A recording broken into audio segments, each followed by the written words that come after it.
Assalamualaikum warahmatullahi wabarakatuh. Perkenalkan, nama saya Elisa Tusolihah dengan NIM 2102216044489 dari offering B6.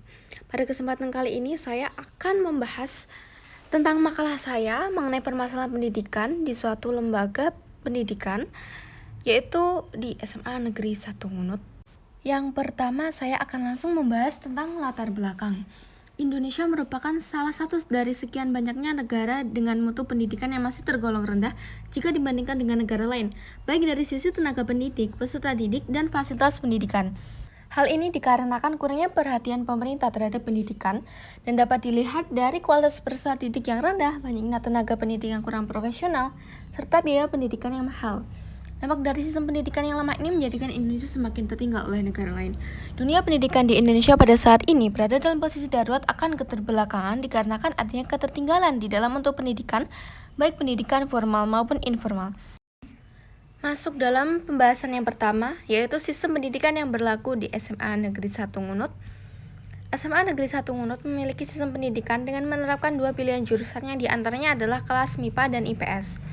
Siswa yang tertarik dengan mata pelajaran matematika dan IPA akan masuk ke jurusan MIPA, dan siswa yang tertarik dengan IPS akan masuk ke jurusan IPS. Selain itu, sistem pendidikan yang diterapkan di SMA Negeri 1 Ngunut ini adalah sistem pendidikan yang berorientasi pada nilai. Nilai-nilai yang diterapkan adalah sikap kejujuran, sikap disiplin terhadap waktu, tanggung jawab, dan bersungguh-sungguh. Para siswa diberikan motivasi yang tinggi untuk meraih cita-cita seperti melanjutkan pendidikan ke jenjang yang lebih tinggi lagi. Sistem pendidikan di SMA Negeri 1 Ngunut ini didesain lebih efektif sesuai dengan kurikulum perubahan zaman dengan tujuan untuk menyesuaikan keadaan pendidikan sekarang, meningkatkan kualitas peserta didik, mengevaluasi tenaga pendidik, memperbaiki sarana dan prasarana sekolah, dan lain sebagainya. Dengan sistem belajar yang tepat akan membuat siswa menjadi lebih kreatif, inovatif, dan aktif dalam kegiatan pembelajaran. Adanya upaya ini diharapkan SMA Negeri 1 Ngunut ini akan lebih maksimal untuk menjadi tempat pengetahuan yang baik untuk para peserta didik. Yang kedua, terkait pelaksanaan pendidikan karakter di SMA Negeri 1 Ngunut. Penguatan pendidikan karakter pada jenjang SMA ini diharapkan mampu mendorong agar pendidikan nasional kembali memperhatikan nilai spiritual, nasionalis, integritas, mandiri, dan gotong royong. SMA Negeri 1 Ngunut ini menerapkan suatu program terkait dengan pendidikan karakter seperti yang pertama, kegiatan Jumat pagi yang dilaksanakan dengan mengaji kitab selama 1 jam pelajaran pada setiap hari Jumat. Yang kedua yaitu upacara pengibaran bendera merah putih setiap hari Senin. Kegiatan ini bersifat wajib bagi seluruh peserta didik, dan untuk peserta didik yang melanggar atau tidak mengikuti upacara ini akan diberikan sanksi yang tegas. Yang ketiga yaitu diterapkannya kegiatan baca mandiri dengan target pencapaian 1 bacaan 1 minggu. Dan yang keempat yaitu diadakannya kegiatan bersih bersama rutin setiap bulan. Kegiatan ini diharapkan dapat menunjukkan sikap menghargai sesama, dapat bekerja sama, inklusif, mampu berkomitmen atas keputusan bersama, musyawarah mufakat, tolong menolong, anti diskriminasi, dan sikap kerelawanan peserta didik. Itulah upaya kegiatan dalam peningkatan nilai-nilai karakter di ranah pendidikan, tepatnya di SMA Negeri 1 Ngunut. Pembahasan yang ketiga yaitu penerapan pendidikan multikultural di SMA Negeri 1 Ngunut. Terlihat dengan tidak adanya permasalahan terkait latar belakang peserta didik. Dalam kegiatan pembelajaran, peserta didik saling membaur satu sama lain. Tidak ada satupun satu kasus seperti pembulian atau kasus perseteruan antara kelompok siswa yang satu dengan siswa lainnya. Hal ini memberi gambaran jika pendidikan multikultural lambat laun telah berhasil diterapkan. Di sisi lain juga dipengaruhi oleh keberhasilan pendidikan karakter yang akhirnya menjadikan peserta didik menjadi pribadi yang secara umum memiliki sikap toleransi yang baik terhadap segala hal, termasuk dengan latar belakang agama, bangsa, suku, ras, kelas sosial, dan sebagainya. Yang keempat yaitu permasalahan dalam penerapannya di SMA Negeri 1 Ngunut.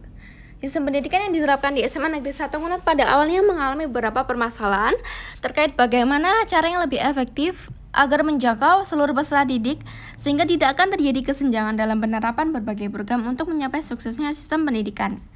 Namun di sisi lain terjadi permasalahan terkait minat belajar siswa dan tingkat minat baca yang rendah. Hal ini hanya mempengaruhi kualitas akademik siswa dikarenakan terjadi beberapa penurunan potensi akademik bagi beberapa siswa. Saat ini, para tenaga pendidik di SMA Negeri 1 Ngunut masih mempersiapkan inovasi dan kreativitas yang lebih efektif dan efisien untuk mencari jalan keluar dari permasalahan ini dan mengharap agar segera terselesaikan. Berikut kesimpulan yang saya dapat dari observasi mengenai permasalahan pendidikan di SMA Negeri 1 Ngunut ini. Sistem pendidikan yang diterapkan pada suatu lembaga pendidikan akan mempengaruhi kualitas peserta didik dan juga para tenaga kerja yang ada dalam suatu pendidikan. Kegiatan observasi ini sangat membantu para mahasiswa untuk mengenali, mengidentifikasi, serta melakukan analisis terhadap penerapan sistem pendidikan yang terdapat di berbagai lembaga pendidikan, terutama di lingkungan sekitar mereka. Saya pribadi mengakui telah mendapat banyak wawasan terkait permasalahan dalam sistem pendidikan dan juga permasalahan dalam penerapannya. Saran dari saya adalah setiap tenaga pendidik agar senantiasa untuk melakukan personality quality control untuk menjamin mutu pengajaran dan pembelajaran sebagai bagian penting kewajiban seorang guru. Hal ini dimaksudkan agar penerapan berbagai upaya program yang ada dalam sistem pendidikan memberikan pengaruh baik bagi peserta didik yang akhirnya mampu menciptakan peserta didik yang berkualitas dan akan menjadi masa depan bangsa Indonesia. Ingarso sung tulodo ing madya mangun karso tutwuri handayani. Di depan seorang pendidik harus memberi teladan atau contoh tindakan yang baik. Di tengah atau di antara murid, guru harus menciptakan prakarsa dan ide. Dari belakang, seorang guru harus memberikan dorongan dan arahan. Ki Hajar Dewantoro, akhir kata, wassalamualaikum warahmatullahi wabarakatuh.